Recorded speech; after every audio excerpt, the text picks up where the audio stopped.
ठीक है, मैं आपको एक कहानी सुनाता हूँ। ठीक है, आप सोइए मत। भाई भगवान की कहानी सुनाना, ऐसे दर्द में हूँ, भगवान को याद करूँगा तो शायद वो मुझे बचा ले। हाय। मैं आपको शिव की कहानी सुनाता हूँ। कई साल पहले अहिल्या नाम की एक कन्या थी। ब्रह्मदेव ने उसे जब बनाया तो उसकी सुंदरता के चर्चे पूरे संसार में हो रहे थे। किंतु ब्रह्मदेव ने उसका विवाह ऋषि गौतम से करवाया।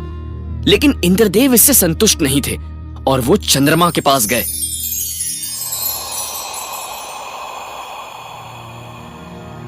आइए इंद्रदेव। चंद्रमा, मुझे तुम्हारी सहायता की आवश्यकता है।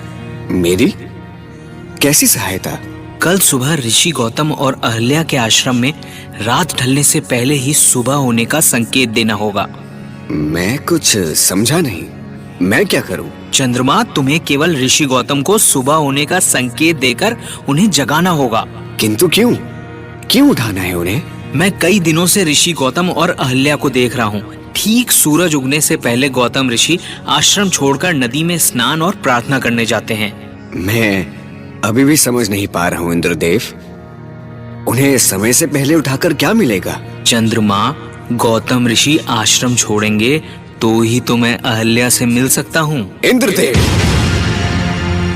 ये आप क्या कह रहे हैं? आप किसी और की पत्नी से रात के एकांत में मिलना चाहते हैं? हाँ चंद्रमा, मैं अहल्या से मिलना चाहता हूँ। किंतु इंद्रदेव, ये तो अनुचित है और अहिल्या जैसी पवित्र स्त्री आपसे नहीं मिलेगी।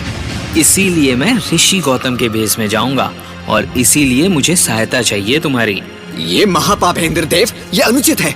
आप ऐसा नहीं कर सकते। चंद्रमा, तुम ये भूल रहे हो कि तुम स्वर्ग राज से बात कर रहे हो और मैं वर्षा का देव इंद्रदेव हूँ। मैं चाहूँ तो तुम्हें सदा के लिए बादलों के पीछे छुपा सकता हूँ और ये धरती चंद्रमा को भूल भी सकती है। क्षमा इंद्रदेव, क्षमा करें। मैं वही करूंगा जो आप चाहते हैं।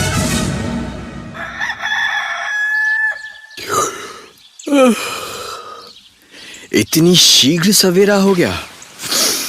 ओम सूर्याय नमः।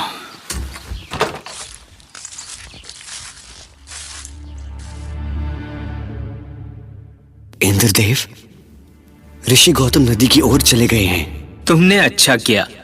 अब मैं चलता हूँ।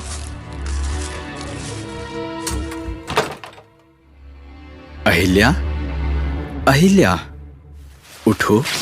ऋषिवर, आप इतना शीघ्र लौट आए? कुछ भूल गए थे आप? नहीं अहिल्या, मैं तो तुम्हारे लिए आया हूँ। मेरे लिए? हाँ, मैं तुम्हें देखने आया हूँ। ये क्या कह रहे हैं? अभी तो गए थे आप। हाँ, पर आज तुम बहुत सुंदर लग रही हो। उस चांद से अधिक रोशनी है तुम्हारे चेहरे पर। ये आज आपको क्या हो गया है ऋषिवर? आज प्रेम हुआ है मुझे अहिल्या। इधर आओ, मेरे पास, मेरी बाहों में आओ।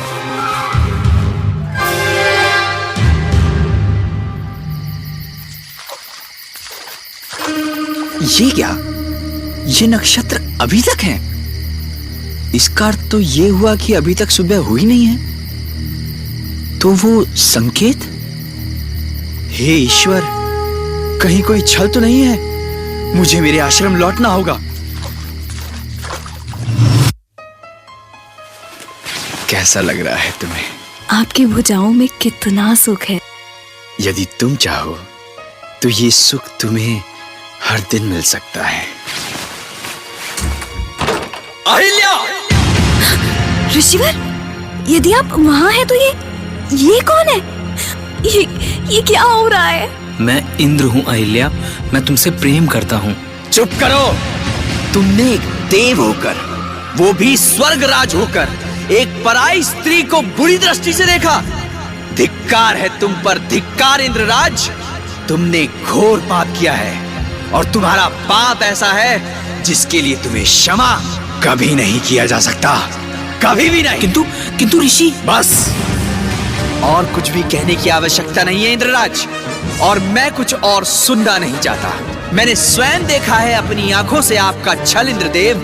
पर अब बस, अब मैं कहूंगा और आप सुनेंगे। मेरे श्राप का फल भोगेंगे। मैं ऋषि गौतम तुम्हें श्राप देता हूँ कि तुम्हारा पूरा शरीर सहस्त्र योनि से भर जाएगा। ये क्या? नहीं नहीं नहीं। और तुम्हारे इस छल में तुम्हारा साथ देने वाले चंद्रमा को भी इस घोर पाप का फल भोगना होगा। चंद्रमा, तुम इंद्र की सहायता करके इस गुनह के भागीदार बन गए हो। तुम कलंकित हो चुके हो इस पाप के कारण। इसलिए आज से सदा के लिए उज्ज्वलित होते हुए तुम्हारे मुख पर काले दाग लगेंगे। पूरा संसार तुम्हारे इस मुख पर काले धब्बे देखेगा, काले धब्बे। और अहिल्या, तुम अपने पति को भी नहीं पहचान पाई।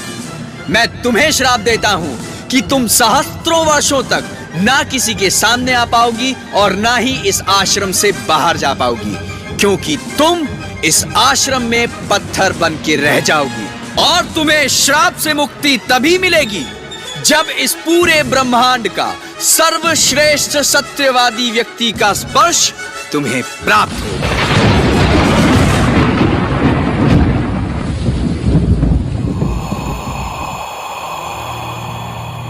महादेव, मुझे बचा लीजिए महादेव। इंद्रदेव, तुमने जो किया वो एक महापाप था, इसीलिए मैं ऋषि गौतम का श्राप नहीं तोड़ सकता हूँ। मैं इस हाल में कहीं नहीं